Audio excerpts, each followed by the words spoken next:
Christmas has always been my favorite time of year, not because of the gifts but because it was the one time my entire family came together, every year without fail. We spent Christmas at my grandmother's house. It was old, remote, surrounded by trees that blocked cell signal completely, but it felt safe until the Christmas when someone arrived who wasn't invited. My grandmother's house sat at the edge of a small toe, no close neighbors, no streetlights, just snow, trees, and silence. When we arrived that year, the house looked exactly the same as always. Same wreath on the door, same string of lights along the roof. But something felt off the moment I stepped inside. The house was warm, too warm, as if the heater had been running for days. That first night, we decorated the tree as we hung ornaments. I noticed something odd. There was already an extra stocking on the fireplace. 7 stockings hung. Only 6 of us were staying there. I asked my grandmother about it. She stared at the stocking for a long moment, then said, "Oh, that must be from last year." No one questioned it. We should have. The snow started Christmas Eve afternoon, heavy, quiet by nightfall. The road leading to the house was completely covered. We were stuck there. No one minded. That's when the knocking started. 3 slow knocks on the front door. We assumed it was a neighbor, or maybe someone lost. My uncle opened the door. No one was there, just snow. But when he turned back inside, there were footprints leading from the door into the house, stopping right in front of the fireplace. Later that night, the house filled with a smell I couldn't place. Not smoke, not food. Something old like damp clothes left too long in the cold. The smell was strongest near the fireplace, near the extra stocking. That night, I couldn't sleep. Around 2:14 a.m., I heard whispering, not downstairs, in the hallway, right outside my room. A voice said my name, softly, slowly, like it was practicing how to say it. I didn't open the door. I stayed completely still. We woke up to snow covering the windows. It was beautiful, perfect, too perfect. Presents were already under the tree, more than we remembered placing there. One gift had no name on it, just a tag that read, "From Santa." My little cousin laughed. My grandmother didn't. The gift was heavy, wrapped carefully. When it was opened, everyone went silent. Inside was an old photograph, a Christmas photo of our family, standing in the same living room. But something was wrong. There were 7 people in the photo, and the 7th was standing behind my grandmother, face blurred, hand resting on her shoulder. My grandmother finally spoke. She told us something she had never told anyone. Years ago on Christmas Eve, someone had knocked on her door during a snowstorm, a man freezing alone. She didn't let him in. She went to bed. The next morning, he was found dead near the house. Ever since then, Christmas hadn't felt the same. That night, the knocking returned, louder, closer, from inside the house. 3 knocks on each bedroom door, one by one. When it reached mine, it stopped, and a voice whispered, "You left me outside." The power went out instantly, total darkness. Then the Christmas lights came back on, one by one, leading from the tree to the hallway to the front door. The extra stocking wasn't old. It had never been removed. Every Christmas, it appeared again, because someone always stayed, someone who never left. We left the house the next morning. My grandmother stayed behind. She refused to leave. That was the last Christmas we ever spent together. The house was sold, burned down later. But every December, someone puts up Christmas lights where it used to stand. I still love Christmas, but when I hear knocking in winter, I don't answer. If you're listening to this during Christmas week, make sure everyone in your house was actually invited.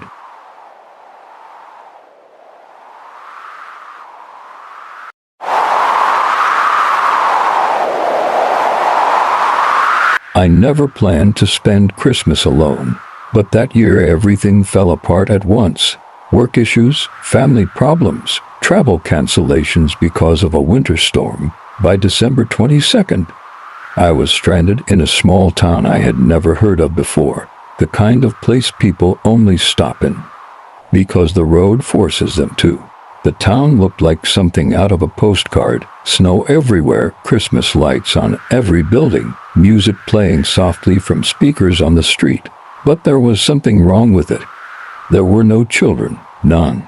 Not playing, not walking with parents, not even in windows, just adults, watching. The only place with available rooms was an old inn on the edge of town. The sign outside flickered, "Holiday Inn," and vacant woman at the desk smiled too slowly. She asked my name, then asked it again, then wrote it down carefully, like it mattered more than it should. When she handed me my keys, she said, "Dinner is at 7, everyone attends." I laughed nervously and said I wasn't sure. Her smile disappeared. "Oh," she said, "you'll be there." The room was clean but outdated, pine-scented, overheated. On the bedside table sat a small card. It read, "Christmas Eve schedule. 6:30 p.m. to bell, 7 p.m. to dinner, 8:30 p.m. to stories, 10 p.m. lights out." At the bottom, in different handwriting, "Do not miss dinner." That night, I heard singing soft, distant Christmas carols, but it wasn't joyful. It sounded tired, like people singing because they had to. I checked the time. 6:29 p.m. Then the bell rang, loud, metallic, right beneath my room. The dining hall was full, every chair occupied, no empty seats. I realized quickly that everyone there was staying alone, no couples, no families, no children. Each place setting had a name card. Mine was already there. I hadn't given them my last name. Dinner was quiet, too quiet. No one spoke unless spoken to. At exactly 7:45 p.m., a man at the head of the table stood. He raised his glass and said, "To those who stayed." Everyone repeated it. I didn't. They all turned and looked at me. At 8:30, chairs were rearranged into a circle. The same man spoke again. He explained that every Christmas Eve guests shared stories, not happy ones, true stories, he said, about regret. One by one, people spoke, stories about people they abandoned, ignored, locked out, left behind. Each story ended the same way, with silence. Then the bell rang again. Before we were dismissed, the man explained the rules. Stay in your room after lights out. Do not open your door if you hear knocking. Do not look outside if you hear singing. Most importantly, do not leave before Christmas morning. Someone asked, "What happens if you do?" The man smiled. "Then someone else stays in your place." I didn't sleep. At 2:11 a.m., I heard knocking, slow, careful, right outside my door. Then a voice, my voice, repeating my name, asking to be let in. I stayed silent. The knocking moved on room by room. On Christmas morning, I found a newspaper in the lobby, old, years old. The headline froze me in place. Winter storm claims several lives, travelers found frozen outside local inn. The photo showed the building, the same one I was standing in, decorated exactly the same. Breakfast was served, fewer people attended, several chairs were empty, no one mentioned them. The woman at the desk checked names off a list. She stopped at mine, paused, then nodded. The man approached me quietly. "You don't belong here," he said. Relief washed over me. Then he added, "But someone has to." He told me I could leave if I agreed to stay next Christmas, to help, to welcome others, to keep the tradition alive. I left that morning. The road was clear. The town disappeared behind me. I never told anyone what happened, but every December, I get a letter, no return address, just 4 words, "Dinner is at 7.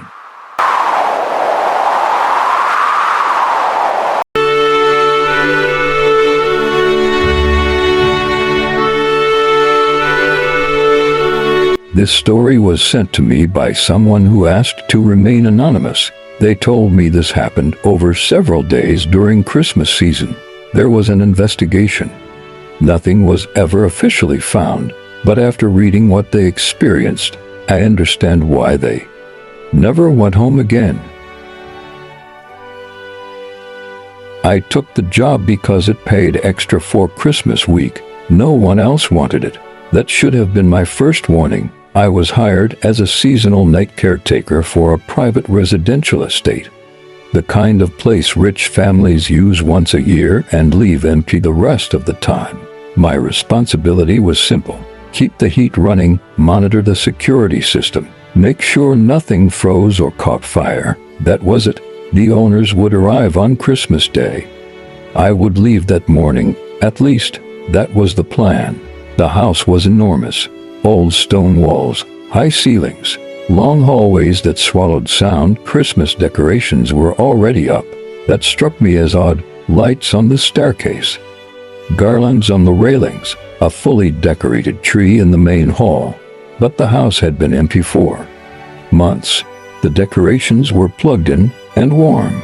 The first night passed quietly, almost too quietly. No animals, no wind noise, no distant traffic, just silence. At 12:03 a.m., every light in the house turned on at once. I nearly fell out of my chair. The security panel showed no faults, no movement, no alarms, just lights. The next morning, I found a clipboard on the kitchen counter. It wasn't mine. At the top it read, "Christmas preparation checklist." Most items were already checked off. Tree decorated, table set, candles placed, gifts wrapped. The final item wasn't checked. Make sure everyone arrives. There was an old radio in the caretaker's room. I didn't turn it on. At 6:45 p.m., it turned itself on. A Christmas song played, slow, distorted. Then a voice cut in. Not a DJ, just a man speaking calmly. 5 days left. The radio turned off. Every night after that, I heard footsteps upstairs, slow, measured, always above me. The security cameras showed nothing, no movement. But the footsteps followed a pattern, room to room, like someone checking on things. On December 22nd, a car pulled into the driveway. I wasn't expecting anyone. A woman stepped out, elderly, well-dressed, smiling. She thanked me for keeping the house warm.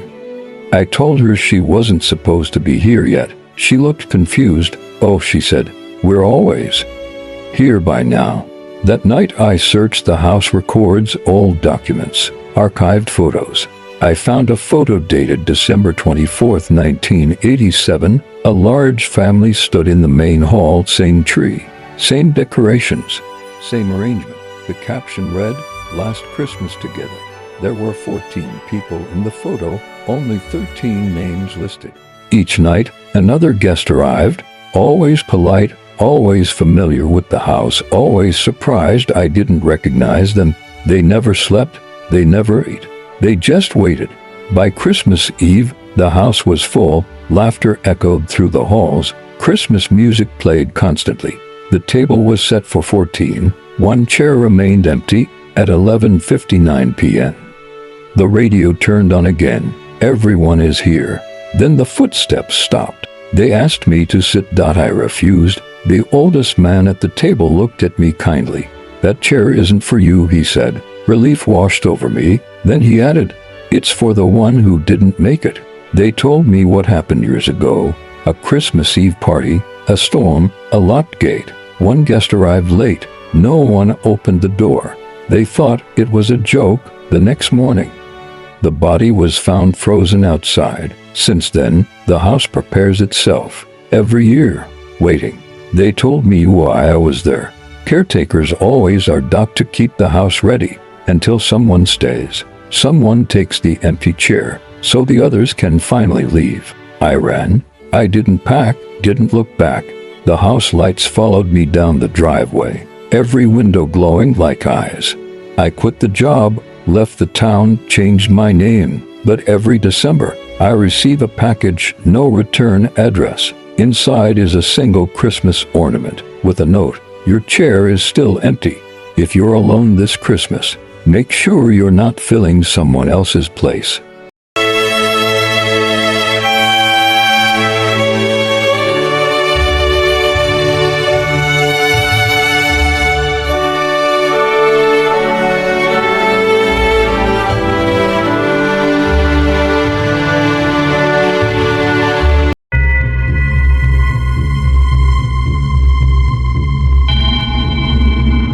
In early December, I was unemployed. and running out of money. I had been applying to seasonal work nonstop because Christmas always meant temporary jobs and quick pay. One listing stood out. Overnight holiday facility monitor, no experience required, high pay, 1 week only. The address was outside town. The company name was unfamiliar but legitimate. I applied and was contacted within an hour. They told me the job started December 20th and ended Christmas morning. They emphasized that I would be alone. They asked if I was comfortable working Christmas Eve overnight. I said yes without hesitation. The facility sat far from the main road, surrounded by trees that blocked any view of nearby houses. It looked inactive and forgotten. No signs, no logo, only floodlights and a security entrance. Inside was clean and organized but lifeless. Concrete floors, long hallways, security cameras everywhere. Christmas decorations were taped to the walls near the desk. Paper snowflakes, a small artificial tree. They looked old, like they had been reused for many years. The previous guard met me there. He looked exhausted and relieved to see me. He barely spoke. Before leaving, he handed me a printed list of instructions. The rules were simple but unsettling. Do not leave the building between midnight and 5 a.m. Do not respond to the intercom after 11 p.m. If the lights shut off, remain seated. If you hear singing, do not investigate. Christmas Eve protocol applies automatically. I asked what Christmas Eve protocol meant. He told me it was not something he could explain. He said I would understand when it happened. Then he left without saying goodbye. The first night was quiet, not peaceful, just empty. The silence felt heavy, like the building was absorbing sound. At exactly 10:58 p.m., the intercom clicked on. There was no announcement, only breathing, slow and controlled. I stared at the speaker until it shut off at exactly 11 p.m. I did not sleep at all that night. On the second night, I noticed decorations in places I had not walked through, wreaths on doors that were never used, lights plugged in where there were no outlets before. The security cameras showed the decorations appearing without movement. One moment, the hallway was empty. The next, it was decorated for Christmas. I checked the footage repeatedly. There was no sign of anyone entering. Late that night, I heard singing. It came from deep inside the building, multiple voices, low and flat. They sang Christmas carols, but the words were delayed and mismatched, like people struggling to remember lyrics. I stayed seated. The singing lasted exactly 12 minutes. On December 22nd, I found a clipboard on the desk that had not been there before. It read Christmas inventory. Below it was a list of names. Each name had a year next to it. Every year ended on December 24th. Some names were crossed out, some were circled. The last line was blank. I did not recognize any of the names. That night at exactly 11 p.m. the intercom came on again. A calm male voice spoke clearly. We are preparing for Christmas. Please remain where you are. The intercom shut off. I unplugged it. It turned back on anyway. On December 23rd, the motion sensor triggered near the front entrance. The door did not open. The camera showed people standing outside. They were dressed for Christmas dinners. Coats, scarves, wrapped gifts. They stood still facing the door. They did not knock. They did not move. At midnight, they disappeared all at once. I searched the building address online. The facility had been shut down years ago. There had been an incident on Christmas Eve, an overnight shift, locked exits, a fire alarm malfunction. No survivors. The building was supposed to be abandoned. On December 24th, the decorations multiplied. Lights turned on by themselves. The intercom played music softly. The clipboard reappeared. The empty line now had my name written on it. I tried to leave. The doors would not open. At 11:59 p.m. the lights went out. I remembered the rule, remain seated. The singing began immediately, close and surrounding. The intercom clicked on one final time. Everyone is here. Every door in the building unlocked at once. I heard footsteps. hundreds of them moving through hallways that cameras no longer showed. I kept my eyes forward. I woke up at the desk. The building was silent. The decorations were gone. The clipboard was still there. My name was crossed out. I quit immediately. The company number no longer worked. The job listing disappeared. Every December since then, I receive a message from an unknown number. Thank you for covering Christmas. If a job needs someone every Christmas, ask why no one ever stays.